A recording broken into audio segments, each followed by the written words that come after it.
जय हिंद दोस्तों, मैं हूं प्रभात। पीसीएस शिक्षा के मंच पे आप तमाम अभ्यर्थियों का हार्दिक अभिनंदन करता हूं। और आज चर्चा के मुख्य बिंदु में है भारतीय राज्य व्यवस्था का भाग एक। जैसा कि आप सभी को विदित है कि अभी हम लोग पॉलिटी सीरीज चला रहे हैं और ये पॉलिटी सीरीज के अंतर्गत 10 लेक्चर ऑलरेडी हमने कवर कर लिया है। इस पॉलिटी सीरीज का 11वां लेक्चर है और इस 11वें लेक्चर से अब हम पॉलिटी के आर्टिकल्स और भाग को डील करना प्रारंभ कर रहे हैं। और इस पूरे लेक्चर के अंतर्गत ये पहला लेक्चर है जहां से हम अब आर्टिकल्स में प्रवेश कर रहे हैं। यहाँ जो मेरा संदर्भ रहेगा, मुख्य रूप से जो कंटेंट हमने लिया है ताकि किसी भी तरह की त्रुटि ना हो, उसके लिए हमने पॉलिटी के बाइबल कहे जाने वाले लक्ष्मीकांत का हमने रेफरेंस लिया है। साथ ही साथ हमारा प्रयास रहेगा कि इस लेक्चर के माध्यम से प्रीलिम्स बेस्ड आपका कोई भी प्रश्न छूटे नहीं। इसीलिए चैप्टर के समाप्त होने के बाद मार्केट में उपलब्ध सबसे अच्छे किताबों से हम एमसीक्यू का लगातार सीरीज चला रहे हैं। तो जैसे ही ये लेक्चर समाप्त होगा उसके बाद हम इसके प्रश्नों को भी लेकर आ जाएंगे। उम्मीद करते हैं कि इस तरीके की तैयारी से आपके आपके एग्ज़ाम की तैयारी में काफ़ी सहायता प्राप्त होगी।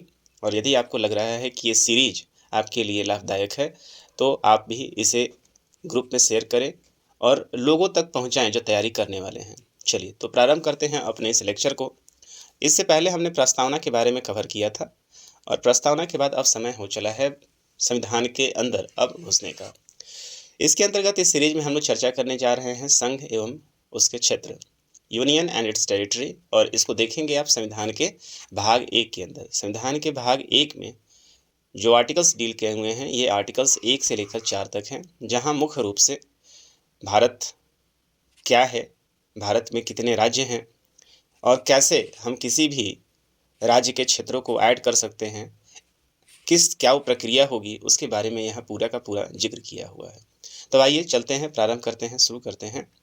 चलते हैं सबसे पहले अनुच्छेद 1 की तरफ। पूरा का ये पूरा आर्टिकल जो है, इस आर्टिकल को आप सब टॉपिक के रूप में कह सकते हैं कि राज्यों का संघ। ये क्या है? तो अनुच्छेद जो 1 है, आर्टिकल नंबर 1 है, इसमें मुख्य रूप से क्या कहा गया है और किसके बारे में डील किया हुआ है। तो आर्टिकल 1 जो है हमारा, वो कहता है कि इंडिया यानी भारत।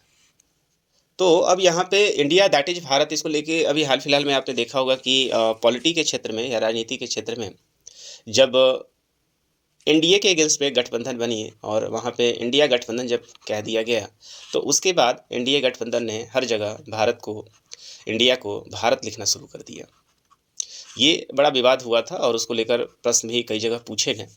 तो ये इसको आर्टिकल्स के माध्यम से हम कैसे समझ सकते हैं? ये पूरा का पूरा जो अनुच्छेद 1 है, इसमें भारत या इंडिया इसके बारे में स्पष्ट रूप से बताया गया। अनुच्छेद 1 कहता है कि इंडिया यानी भारत जो एक राज्यों का समूह है, वह राज्यों का संघ होगा, राज्यों का संघ होगा। अब यहाँ पे संघ को लेकर भी यहाँ चर्चाएं की गई हैं कि ये किस तरीके का संघ होगा। संघ के तो बहुत सारे उदाहरण हैं। संघ तो अमेरिका में भी है, संघ यूरोपियन यूनियन में भी है, लेकिन भारत का जो संघ है ये यूनियन है, यूनियन यूनियन ऑफ स्टेट्स है, ये फेडरेशन का हिस्सा नहीं है। इसको समझते हैं यहाँ क्या बताया जा रहा है। तो इस व्यवस्था जो ये आर्टिकल नंबर 1 है, वो सबसे पहले स्पष्ट करता है कि हमारे देश का नाम क्या होगा। इस व्यवस्था में 2 बातों को स्पष्ट किया जाता है। एक है कि देश का नाम क्या है और दूसरी राज्य पद्धति का प्रकार क्या होगा।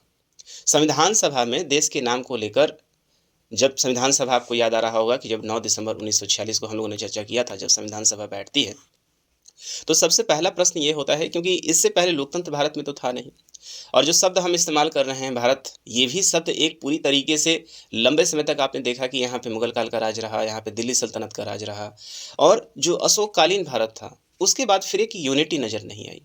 अब जब यहाँ पे संविधान सभा को नाम का डिसीजन लेना था तो इसमें भी सारे संविधान सभा के मेंबर एक पक्ष में नहीं आ रहे थे। एक तरफ नॉर्थ वाले लोग थे, दूसरी तरफ क्या है, दक्षिण वाले लोग थे, साउथ वाले लोग थे। अब इन दोनों के बीच में जो है कई सारे डिफरेंसेस देखने को मिला। किसने कहा कि नहीं भाई ये जो हमारा देश है उसका नाम भारत होना चाहिए। दूसरी तरफ लोगों ने कहा कि नहीं, भारत नहीं, अब हमारे देश का नाम क्या है, इंडिया होना चाहिए, क्योंकि बहुत लंबे समय से यहाँ पे ब्रिटिश राज कर रहे थे और ब्रिटिश लोगों ने यहाँ हिंदुस्तान को, भारत को क्या कहा था, इंडिया कहा था। और इंडिया नाम कहाँ से आया हुआ है, तो आपने हिस्ट्री में पढ़ा होगा कि ये जो है इंडस जो रिवर है हमारा, उसी इंडस रिवर का नाम परिवर्तित होते होते अब ये इंडिया बन गया था। तो इस चीज़ों को लेकर काफ़ी डिबेट चला। अंततः जो संविधान सभा में संविधान निर्माणकर्ताओं ने इस बात पे मोहर लगाई कि जो भारत है इसको स्पष्ट रूप से कहा गया, ज़रा देखिए यहाँ पे, कुछ सदस्यों ने सलाह दी कि इसके परंपरागत नाम भारत को रहने दिया जाए, जबकि कुछ ने आधुनिक नाम इंडिया की वकालत की वहाँ पे। और अंततः आप देखेंगे संविधान सभा ने दोनों विवाद को देखते हुए अंततः मिडिल मध्य मार्गीय रास्ता को अपनाया और इन दोनों ही नामों को स्वीकार कर लिया गया और कहा गया इंडिया, जो कि भारत है, इंडिया दैट इज भारत। तो स्पष्ट रूप से लिखा गया है कि India that is Bharat, India ही क्या है, भारत है। तो इस आर्टिकल नंबर 1 के अंतर्गत सबसे पहले चीज़ को बहुत बारीकी से समझाने का मैं प्रयास कर रहा हूं। और यहाँ से आप जब देखेंगे पीसीएस लेवल के प्रश्न पूछे जाएंगे तो पूछेगा आपसे कि आर्टिकल नंबर 1 किस चीज़ को समाविष्ट करता है या क्या संदर्भित करता है। तो इस बात से स्पष्ट हो जाना चाहिए कि आर्टिकल नंबर 1 जो है, अनुच्छेद नंबर 1, वो सबसे पहले तो बताता है हमारा कि भारत नाम जो है वो क्या है, मतलब हमारे देश का नाम क्या है। तो हमारे देश का नाम स्पष्ट रूप से लिखा हुआ है कि इंडिया दैट इज भारत। तो इंडिया ही क्या है, यहाँ पे भारत है। तो देश का नाम क्या हो जाएगा, इंडिया दैट इज भारत। दोनों ही स्वीकार किया गया है। दूसरा यहाँ पे ये बताने का प्रयास किया गया है कि जो देश है हमारा वो क्या है, एक संघ है।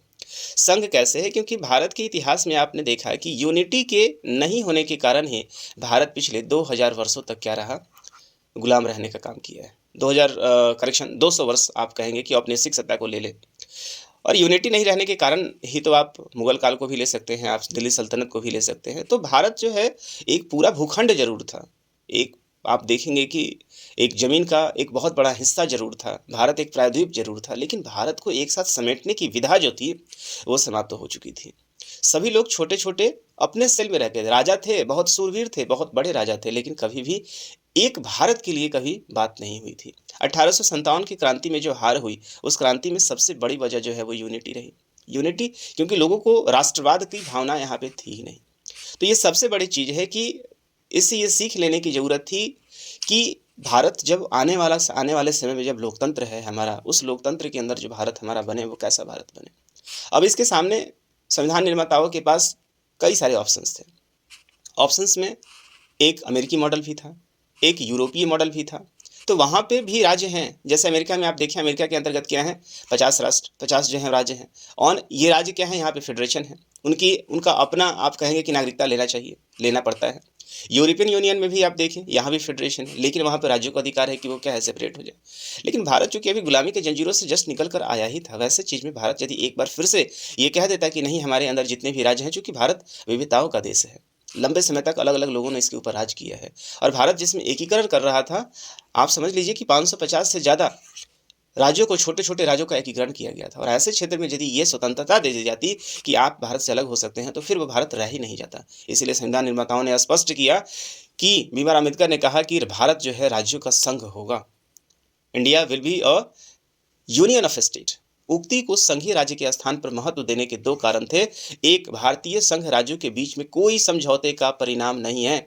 यहाँ पे स्पष्ट किया संविधान निर्माता डॉक्टर बीआर अम्बेडकर ने स्पष्ट कर दिया कि भारत जो है एक यूनियन जरूर है, एक स्टेट, यूनियन ऑफ स्टेट जरूर है, लेकिन इसमें राज्य जो यहाँ पे एकीकृत हुए हैं वो किसी समझौते का परिणाम नहीं है, जिस तरीके से अमेरिका में है, जिस तरीके से यूएसए में है। यहाँ राज्यों को विभक्त करने का सिर्फ एक ही कारण है और वो है प्रशासनिक। कारण ये है कि भारत इतना बड़ा भूखंड है, क्षेत्रफल के दृष्टिकोण से बहुत बड़ा है, जनसंख्या के दृष्टिकोण से बहुत बड़ा है। ऐसे क्षेत्र में ये संभव नहीं है कि एक सेंटर जगह से भारत को कंट्रोल कर लिया जाए, क्योंकि इस तरह के कंट्रोलिंग पावर में समस्या भारत ने अपने इतिहास से सीखा है। जब अशोक काल चल रहा था, जब आप देखेंगे लंबे गुप्त काल चल रहा था, तो संभव नहीं था कि एक जगह से आप दिल्ली से बैठ के पूरे भारत को कंट्रोल कर पाएँ और वहाँ पे लॉ एंड ऑर्डर को मेंटेन कर पाएँ। इसलिए ज़रूरी था कि यहाँ पे भारत को अब प्रशासनिक आधार पे बांटा जाए। अनुच्छेद नंबर 1 के अनुसार भारतीय क्षेत्र को 3 श्रेणियों में बांटा जा सकता है। तो आर्टिकल 1 नंबर इसी बात को कह रहा है कि भारत का जो संपूर्ण भूखंड है, राजनीतिक रूप से पॉलिटी के क्षेत्र के आधार पे भारत के जो राज्यों की प्रकृति होगी वो कैसी होगी। तो पहला है कि राज्यों का क्षेत्र है, जिसे हम लोग क्या कहते हैं, स्टेट्स कहते हैं। दूसरा जो है वो क्या होगा, संघ क्षेत्र होगा। कुछ ऐसे भी हैं जो संघ होगा, इसको हम लोग कहते हैं यूनियन स्टेट्स, या इसी को यूटी के नाम से आज हम जानते हैं।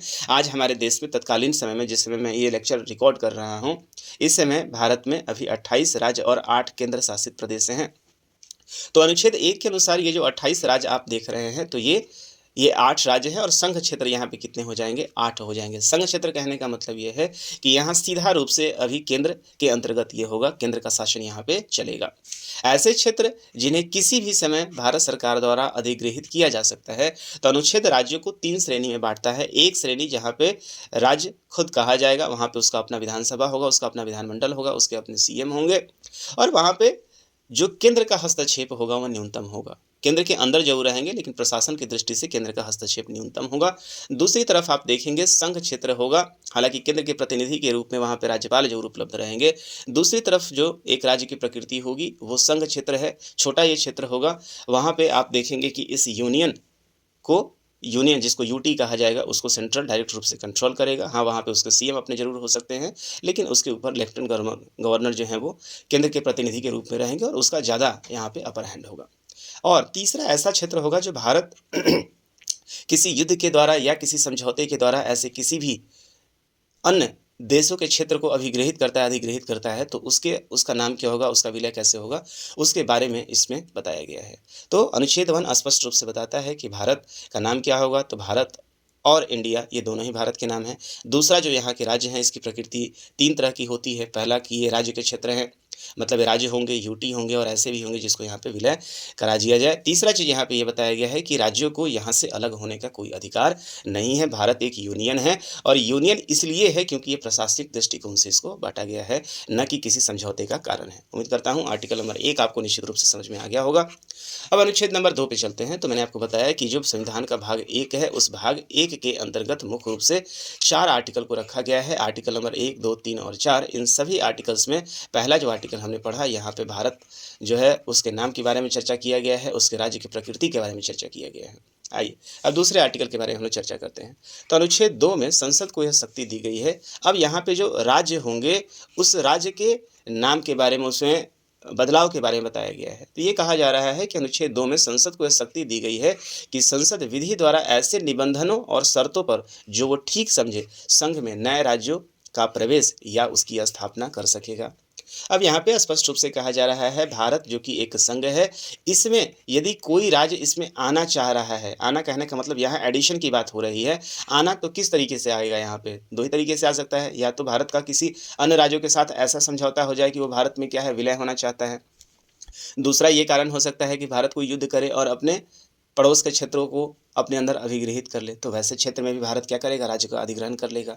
तो इस तरह अनुच्छेद 2 संसद को यह शक्ति प्रदान करता है, संसद को 2 शक्तियाँ प्रदान करता है। तो अनुच्छेद 2 जो है वह स्पष्ट रूप से कह रहा है कि वो कौन सा विधि होगा, वो कौन सा शर्त होगा जिस शर्त के आधार पे भारत के संघ में नए राज्यों का प्रवेश होगा या उसका स्थापना होगा।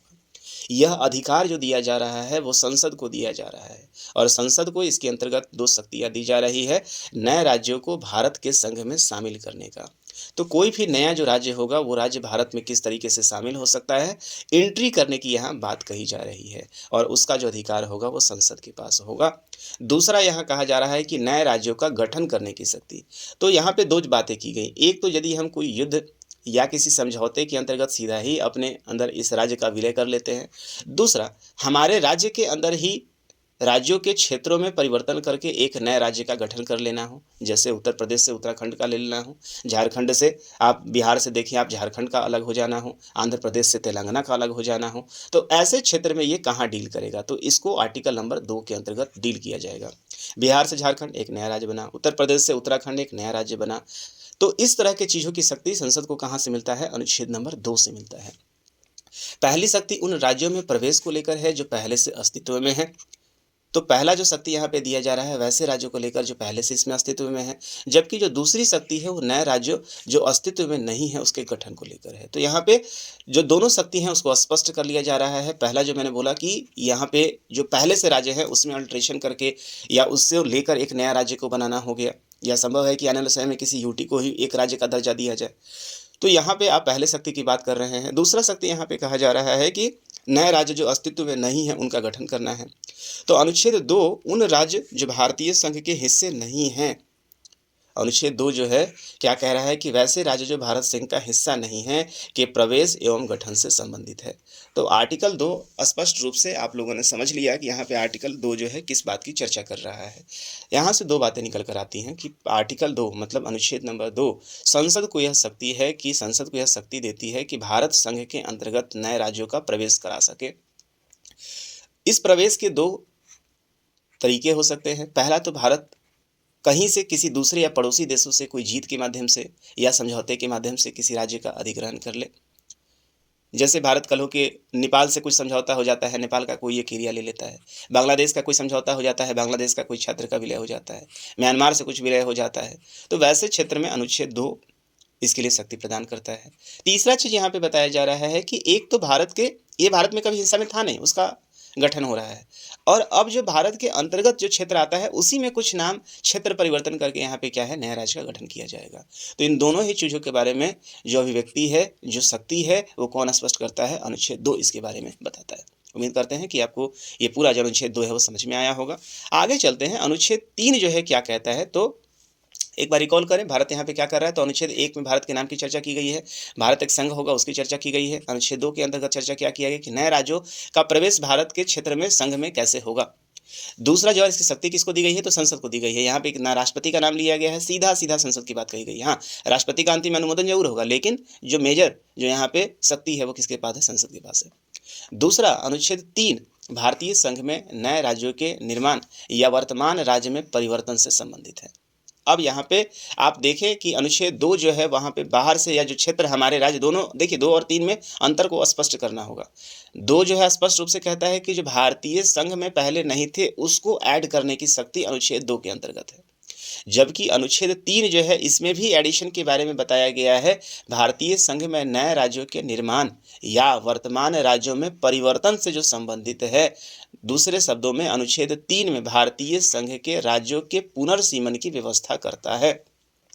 तो अभी मैं उदाहरण की जो मैं बात कर रहा था, जहां मैं इस बात का चर्चा कर रहा था कि उत्तर प्रदेश से उत्तराखंड बना है, जो आप देखें बिहार से झारखंड बना है, तो वस्तुतः 2 के नहीं, ये आर्टिकल नंबर 3 का उदाहरण है।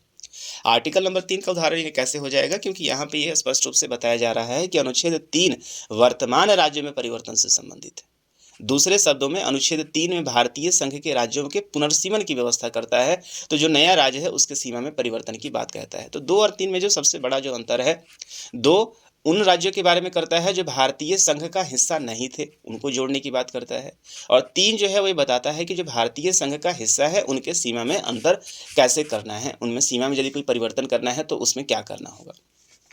आइए समझते हैं अनुच्छेद 3 के बारे में अब हम लोग समझें यहाँ पे। तो यह राज्यों के पुनर्गठन संबंधी संसद को शक्ति प्रदान करता है। अनुच्छेद 3 संसद को क्या अधिकृत करता है, आइए समझें।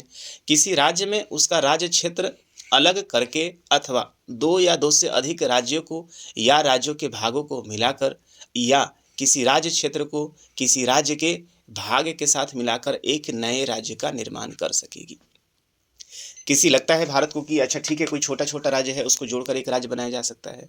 तो इन सारे चीज़ों को क्या किया जा रहा है, या बड़े क्षेत्र को परिवर्तित करके छोटा क्षेत्र हो सकता है। उदाहरण के तौर पे यूपी बहुत बड़ा राज्य है, उसको हैंडल करना मुश्किल हो रहा है तो उसको 2 भाग में बांटा गया। फिर संभव है कि अब यहाँ पे उत्तरांचल की बात चल रही है, संभव है कि उत्तरांचल को भी बता दिया जाए। बिहार में मिथिलांचल की बात चल रही है। तो इस तरह से जो भी चीज़ें आएंगी और यदि इस तरीके से परिवर्तन होगा तो वहाँ पर संसद किस में अमेंड करेगी, आर्टिकल नंबर 3 के अंतर्गत वो शक्ति प्रदान करती है। दूसरा, किसी राज्य के क्षेत्र को बढ़ा सकेगा, किसी राज्य के क्षेत्र को घटाया जा सकता है, किसी राज्य के सेवा में परिवर्तन किया जा सकता है। और सबसे बड़ी बात, आजकल नाम परिवर्तित करने का नाम बड़े जोरों पे है, किसी राज्य के नाम में परिवर्तन कर सकेगा। तो यदि किसी राज्य के नाम में परिवर्तन करना है, क्षेत्र में परिवर्तन करना है, तो सीधा सीधी कहाँ परिवर्तन लाना होगा, अनुच्छेद नंबर 3 में परिवर्तन लाना होगा, क्योंकि ये पहले से ही भारत राज्य के हिस्सा हैं। उम्मीद करते हैं कि अनुच्छेद 3 जो है वो आपको अच्छे से समझ में आया होगा। थोड़ा और इसको डिटेल में बात करते हैं। तो यहाँ पे राष्ट्रपति या संसद राज्य विधानमंडल के मत को मानने के लिए बाध्य नहीं है। बहुत बड़ी बात है। अब यहाँ पे प्रोसेस क्या होना चाहिए, मान लेते हैं कि जिस राज्य का नाम परिवर्तन हो रहा है, जिस नाम का क्षेत्र परिवर्तन हो रहा है, उसके लिए प्रोसीजर क्या हो सकता है। तो एक तो प्रोसीजर होगा, सेंटर चाहता है कि इसके नाम क्षेत्र में परिवर्तन कर दिया जाए, तो उसका जो बिल होगा, एक बिल की कॉपी जो है वो किसको भेजा जाएगा, राज्य विधानमंडल को भेजा जाएगा। राज्य विधानमंडल इसके ऊपर क्या करेगी, चर्चा करेगी। चर्चा करने के बाद एक नियत समय के बाद इसको वापस केंद्र को भेजना पड़ेगा। अब ये जरूरी नहीं है कि राज्य विधानमंडल जो है यहाँ पे अपना जो भी सजेशन दे वो चाहे इससे एग्री करे या डिसएग्री करे, उस बिल को पास करे या नहीं करे, वो बिल जब सेंटर के पास आएगा तो सेंटर मतलब राष्ट्रपति राज्य विधानमंडल के मत को मानने के लिए बाध्य नहीं है और इसे स्वीकार या अस्वीकार कर सकते हैं, भले ही उसका मत समय पर आ गया हो या नहीं आया हो। तो इस बात को स्पष्ट कर लीजिए। क्वेश्चन आपसे स्टेटमेंट के रूप में पूछ लेगा कि क्या राज्य के विधानमंडल को ये शक्ति प्राप्त है कि वो इस बिल को डिनाई कर सकता है? डिनाई जरूर कर सकता है वो, लेकिन सेंटर इनके बातों की परवाह नहीं करेगा। वो चाहेगा तो इस बिल को परिवर्तित कर देगा। संसद संशोधन संबंधी अध्यादेश के संसद में आने पर हर बार राज्य के विधानमंडल के लिए नया संदर्भ बनाना जरूरी नहीं है। संघ क्षेत्र के मामले में संबंधित विधानमंडल के संदर्भ की कोई आवश्यकता नहीं है। संसद जब उचित समझे स्वयं कदम उठा सकती है। तो स्पष्ट रूप से आप समझ लें, आर्टिकल नंबर 2 और आर्टिकल नंबर 3 के बीच में मेजर जो अंतर है, सबसे पहले आप समझ लें कि जो क्षेत्र भारत का अभी संघ क्षेत्र में नहीं है, उस क्षेत्र को यदि भारत में ऐड ऑन करना है तो उसके लिए अनुच्छेद 2 रहेगा। जो क्षेत्र भारत में है उसके सीमा में परिवर्तन करना है, उसके नाम में परिवर्तन करना है, उसके एरिया को बढ़ाना है, उसके एरिया को घटाना है, उसके लिए क्या है, आर्टिकल नंबर 3 है। शक्ति संसद के पास ही है इन सारे चीज़ों के लिए। लेकिन आर्टिकल नंबर 3 में यहाँ पे क्या किया गया है कि जिस क्षेत्र में हम परिवर्तन कर रहे हैं उसके राज्य विधानमंडल के लिए वहाँ से सहमति की आवश्यकता अनिवार्य नहीं है। इस बात को आप स्पष्ट रूप से समझ गए होंगे। आगे चलते हैं। अब यहाँ स्पष्ट किया गया है कि संविधान संसद को यह अधिकार देता है कि वह नए राज्य बनाने, उसमें परिवर्तन करने, नाम बदलने या सीमा परिवर्तन के संबंध में बिना राज्यों की अनुमति से कदम उठा सकती है। और दूसरे शब्दों में कहें तो संसद अपने अनुसार भारत के राजनीति मानचित्र का पुनर्निर्धारण कर सकता है। इसका सारा का सारा शक्ति, जैसा कि हम लोगों ने प्रस्तावना में पढ़ा है कि संविधान को शक्ति कहाँ से मिलती है, तो हम भारत के लोग मतलब भारत की जनता से मिलती है और इससे बड़ा लोकतंत्र में कोई पावर है ही नहीं। इस तरह संविधान द्वारा क्षेत्रीय एकता या राज्य के अस्तित्व को गारंटी नहीं दी गई है। इस बात को आप कह लीजिएगा कि राज्य जो है वो यहाँ पे क्या है, राज्य अविनाशी नहीं है। इस बात को याद कर लीजिएगा। राज्य जो है, भारत में राज्यों का जो संघ है वो अविनाशी नहीं है, वो विनाशी है। भारत सरकार चाहे तो उसका क्या कर सकता है, डिमोलिशन करके एक नया क्षेत्र बना सकता है। इस तरह भारत को कहा गया है, इसीलिए संविधान विशेषज्ञ जो है भारत को कहते हैं कि विभक्त राज्यों का ये अविभाज्य संघ है। बहुत बहुत जो बेहतरीन क्लासिक एग्जाम्पल है, यहाँ पे कहा गया है कि भारत में कहा गया है कि विभक्त राज्यों का एक अविभाज्य संघ है। संघ सरकार द्वारा राज्यों को समाप्त किया जा सकता है, संघ सरकार द्वारा राज्यों को समाप्त किया जा सकता है, जबकि राज्य सरकार संघ को समाप्त नहीं कर सकती है। तो यहाँ पे स्पष्ट है कि यहाँ पे एकात्मक का लक्षण यहाँ पे दिख रहा है, यहाँ संघात्मक का लक्षण दिख रहा है। इसलिए भारतीय संविधान को पूर्ण रूप से संघात्मक भी नहीं कहा जाता है, हालांकि यहाँ पे संघात्मक का, चूंकि भारत में यूनिटी को बनाए रखने के लिए ये लक्षण जरूरी था। दूसरी तरफ अमेरिका में क्षेत्रीय एकता या राज्यों के अस्तित्व को संविधान द्वारा गारंटी दी गई है। यहाँ पे यदि 50 राज्य हैं तो राज्य मतलब यूनियन चाहे तो इन राज्यों को तोड़ नहीं सकती है। अमेरिका और भारत के लोकतंत्र में सबसे बड़ा अंतर है। अमेरिकी संघीय सरकार नए राज्यों का निर्माण या उसके सीमाओं में परिवर्तन किए बिना ही संबंधित राज्यों को अनुमति किए नहीं कर सकती है। राज्यों के, आप समझें कि राज्यों की अनुमति के बिना इसमें सीमा में परिवर्तन नहीं कर सकती है। लेकिन भारत में क्या कहा गया, भारत में स्पष्ट कहा गया, अनुच्छेद 2 अनुच्छेद 3 में इस बात को स्पष्ट कहा गया है कि यदि किसी राज्य के क्षेत्र में सीमा में कोई परिवर्तन किया जा रहा है तो उसके लिए आप देखेंगे कि संघ उसका वेट नहीं करेगी। संघ राज्यों से मैंडेटरी नहीं है कि वो उसके सजेशन को माने या नहीं माने। उदाहरण के लिए एक उदाहरण हम यहाँ पे लें कि बंगाल की स्थिति में भारत क्या करना चाह रही है। कल होके जो केंद्र सरकार को कहे कि बंगाल को हम 2 हिस्से में बांटते रहें। अब ऐसे क्षेत्र में बंगाल यदि यहाँ पे लाख प्रदर्शन कर ले, चाहे कुछ कर ले, लेकिन संसद के पास ये शक्ति है और क्षेत्रीय एकता के आधार पे या बंगाल का मर्जर जो है बिहार के साथ हो जाए, कर सकती है ऐसा, और उसके लिए राज्य विधानमंडल जो है वो उसकी बातों को मानने के लिए केंद्र बाध्य नहीं है। इसलिए अमेरिका को अविभाज्य राज्यों का अविभाज्य संघ कहा गया है, जबकि मैंने आपको भारत के बारे में क्या बताया कि भारत जो है विभक्त राज्यों का अविभाज्य संघ है। इस बात को आप स्पष्ट कर लें। ये स्टेटमेंट कोर्ट कई जगह पूछा गया है, अंतर क्या है समझ में। अब आइए चर्चा करते हैं हम अनुच्छेद नंबर 4 की। तो भाग 1 के अंतर्गत 1 से लेकर 4 तक बात कही गई। एक बार फिर से रिकैप कर लेते हैं। अनुच्छेद 1, 2, 3। 1 के अंदर क्या किया गया है, नाम के बारे में चर्चा किया गया है। भारत एक संघ होगा, कैसा संघ होगा उसकी चर्चा की गई। आर्टिकल 2 के अंतर्गत ये बताया है कि भारत जो है उसके अंदर जो भारत संघ का हिस्सा नहीं है उसमें यदि किसी स्टेट को जोड़ा जाए तो उसके लिए क्या विधि होगी। तीसरे क्षेत्र में बताया गया है कि भारत में पहले से ही जो राज्य उपस्थित हैं, जो संघ उपस्थित हैं, उसके सीमा क्षेत्रों में यदि कोई बदलाव कर दिया जाता है उसके लिए क्या विधि होगी। उम्मीद करते हैं कि आपको समझ में आया होगा। अब अनुच्छेद 4 ये कहता है, घोषणा करता है कि नए राज्यों का प्रवेश या गठन किसके अंतर्गत, अनुच्छेद 2 के अंतर्गत, 3 के अंतर्गत नहीं। नए राज्यों के निर्माण, सीमाओं, क्षेत्रों और नामों में परिवर्तन, जो कि अनुच्छेद 3 के अंतर्गत आता है, को संविधान के अनुच्छेद 368 के तहत संशोधन नहीं माना जाएगा। बहुत बहुत इंपॉर्टेंट फैक्ट है ये। इस बात को आप याद रखेंगे कि अनुच्छेद 2 और अनुच्छेद 3 के अंतर्गत जब आप राज्यों का भारत में विलय कर रहे होते हैं, उसके सीमा में परिवर्तन कर रहे होते हैं, उसके नाम में परिवर्तन कर रहे होते हैं, तो वैसे क्षेत्र को भारत में संविधान संशोधन का हिस्सा नहीं माना जाएगा और इसे आर्टिकल नंबर 368 के अंतर्गत नहीं रखा जाएगा। 368 के अंतर्गत संशोधन नहीं माना जाएगा। इस तरह का कानून एक सामान्य बहुमत और साधारण विधायी प्रक्रिया के जरिए पारित किया जा सकता है। मतलब यह है कि इसे साधारण विधेयक के माध्यम से पारित किया जा सकता है। 50% प्लस 1 वोट की आवश्यकता होगी और उसके द्वारा इस बिल को पारित किया जा सकता है। इसके लिए विशेष संशोधन की आवश्यकता नहीं होगी। इस बात को स्पष्ट किया जाए तो उम्मीद करते हैं कि आर्टिकल नंबर 1, 2, 3 और 4 में क्या-क्या दिया गया है। तो संघ 1 में आपने देखा कि 1 में क्या है, नाम की चर्चा की गई है, भारत एक कैसा संघ होगा उसका चर्चा किया गया है। किस आधार पे राज्यों को बांटा गया है उसका चर्चा किया गया है। 2 के अंतर्गत आपने देखा कि भारत में जो नए राज्यों का संघ में नए राज्यों का विलय होगा, तो बाहर से जो विलय होगा वो कैसे होगा। 3 के अंतर्गत संघ के अंतर्गत जो होने वाले काम हैं उसमें परिवर्तन कैसे होगा। और 4 ये कहता है कि अनुच्छेद 2 और 3 में जो अमेंडमेंट होगा वो अमेंडमेंट विशेष रूप से संविधान संशोधन का हिस्सा नहीं होगा, उसे आर्टिकल नंबर 368 के अंतर्गत नहीं रखा जाएगा। इसके लिए साधारण प्रक्रिया की आवश्यकता होगी, 50% और काम हो जाएगा अपना। चलिए तो आगे बढ़ते हैं। इस तरीके से हमने यहाँ पे आपने बहुत कम समय में, केवल आधे घंटे से भी कम के लेक्चर में हम लोगों ने यहाँ पे भाग 1 के आर्टिकल नंबर 1 से लेकर 4 के अंतर्गत को समझा है और जहाँ से प्रश्न हर बार चाहे कोई भी एग्जाम हो यहाँ से पूछता ही पूछता है। हालांकि हम लोग अपने जो क्वेश्चनरी सीरीज में है, MCQ सीरीज में इसके सारे प्रश्नों का चर्चा करेंगे।